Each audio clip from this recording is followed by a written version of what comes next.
Next, we have our monthly items. This is my favorite thing to have, right? Because what does it do? It highlights the months, and it shows me in each month what do I need to be concerned with. In January, it's the 1099s and also year-end docs. I've got to gather those and review and send them into the client's CPA or EA.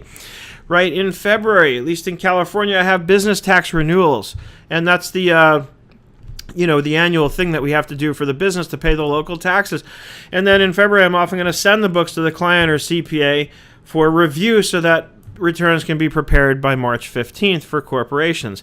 Then in March, I'm going to do the personal books and review that and get that into the CPA, because in my case, oftentimes when I have a business client, I also, if they don't already do it, I often suggest keeping a set of personal books, because that saves time. And a lot of times we find things that were paid for on the personal side that actually belong in the business, so we get to pick up extra deductions by paying attention to that. Another really important thing to do, because the business owners sometimes just don't even realize it, that they're actually paying for something out of their personal account that's business related. So we make sure we look for extra deductions that way. Nothing much in May or June. Remember, these are generic, and remember, you can add it in whatever you need to add in here all day long. In June, for inventory-based businesses, that's inventory month, June and December. So I've got those in there. Again, you might want to make this every month or every quarter, whatever it is. This isn't static. This is meant for you to go in here and tweak it to suit your needs. Then really not much happening.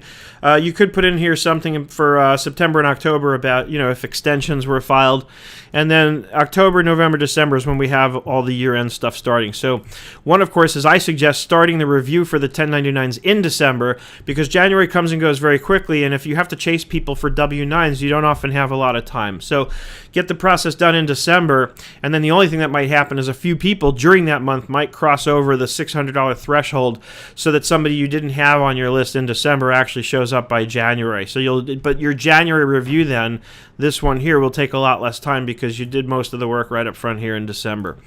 Also, starting in October, projections for tax estimates. When I went over this with my schoolofbookkeeping.com student, she said this is a wonderful idea. She hadn't thought of doing it. So I'm going to share this with you because maybe you haven't thought of doing it either. Bottom line, when you get into October, if you want your clients, and especially their CPAs and or EA or whoever's preparing their taxes, to fall madly in love with you and refer you lots of business, then do this process I'm about to explain. You're going to run the P&L for year to date. You're going to sit down with the client and you're going to say, hey, let's spend an hour. Let's project what we expect the income and expenses to look like between now and the end of the year. And then you're going to take that pro forma that you created in Excel and you're going to send it along to the tax preparing professional so that they can do tax projections. And while I'm at it, we have a nice little tax projections template that I created at the end of last year, also available for schoolofbookkeeping.com students. So that will work very nicely hand in hand with this checklist once you're doing this process. In fact, you can add it into this checklist here, something like, hey, go grab that tax projection template from schoolofbookkeeping.com to use for this purpose. And this is something that I feel is ongoing throughout October, November, and December that you should do. Obviously, the earlier the better, because at the end of the day, what we hope to get out of this is that the tax prep professional will be able to come back to the client and say, based on what I'm projecting, here's what I think you're going to end up owing in taxes.